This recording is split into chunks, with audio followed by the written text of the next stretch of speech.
ओम नमः शिवाय। कार्तिक में आज गंगा जमुना की कथा।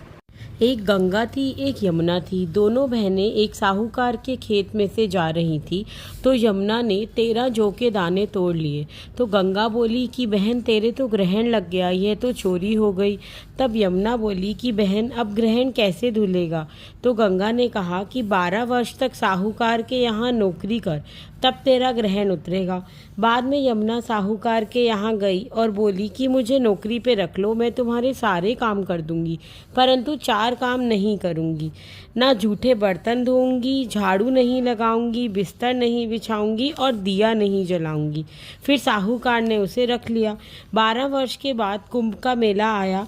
तब साहूकारनी कुंभ के मेले में जाने लगी तो यमुना ने उसको एक सोने का टका देकर कहा, मेरी बहन गंगा को यह दे देना और कह देना तेरी बहन ने भेजा है और वह गोरे गोरे हाथ में हरी हरी चूड़ियाँ पहन लेगी।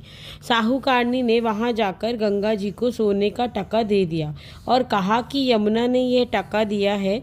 तो उसने हाथ पसार कर लिया और बोली, मेरी बहन यमुना से कहना कि तेरे 12 वर्ष पूरे हो गए हैं, इसलिए अब तू आ जा।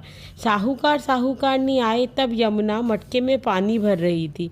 वे दोनों यमुना से बोले कि तेरी बहन को सोने का टका दे दिया है और उसने कहा कि अब तेरे 12 वर्ष पूरे हो गए हैं, सो अब तू आ जा।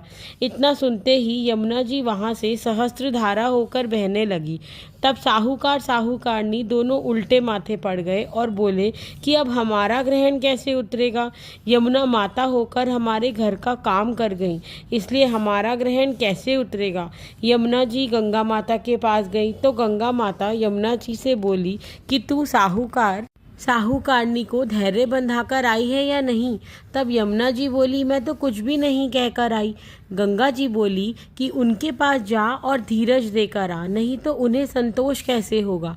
तब यमुना जी साहूकार के स्वप्न में बोली कि उठो, मैं यमुना जी हूँ, उल्टे माथे क्यों पड़े हो, तुम तो उठकर खाओ पियो। तब वह बोले कि हम कैसे उठे, हमारे तो ग्रहण लग गया है, हमने तुमसे ऊंचा नीचा सारा काम करवाया है। तब यमुना जी बोली कि तुम्हारे ग्रहण नहीं लगा, मैं तो अपना ग्रहण उतारने आई थी, इसलिए अब मेरा ग्रहण उतर गया है। मेरे 12 वर्ष पूरे हो गए, इसलिए तुम्हारी मुक्ति हो जाएगी। उन्होंने उठकर देखा तो सारे घर में बहुत सा धन हो गया। हे गंगा यमुना माता, जैसे साहूकारनी को दर्शन दिए और मुक्ति कराई, वैसे हमारे भी कराना और सारे परिवार का कराना। ओम नमः शिवाय। आज की कथा यहीं पे समाप्त करती हूँ।